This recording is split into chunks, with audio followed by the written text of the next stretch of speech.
তোমার কৃষ্ণ যে আমার কালী সে, ওই দেখো সে দাঁড়িয়ে আছে কৃষ্ণ আমার কালী বেশে।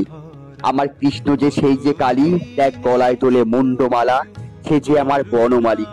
ও যে আমার রাখাল রাজা, কোষ্ঠেতে বাজায় বাঁশি, কখনো যে দুষ্ট দমনে বাম হস্তে ধরেছে অসি।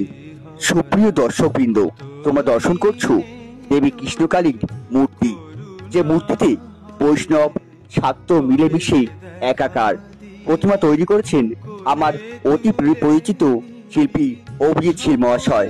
তার তৈরি বহু প্রতিমা তোমাদের দর্শন করিয়েছি, তোমাদের সামনে তুলে ধরেছি। তবে আজ তার তৈরি কৃষ্ণকালীর এই প্রতিমা তোমাদের সামনে তুলে ধরলাম। সত্যি অপরূপ সুন্দর তার হাতের কাজ। বন্ধুরা, শিল্পীর বয়স অনেকটাই কম, তোমরা আশীর্বাদ করো যেন সে জীবনে অনেক বড় শিল্পী হয়ে ফিরতে পারে। আজকের মতো এখানেই শেষ করছি, দেখা হবে পরবর্তী ভিডিও।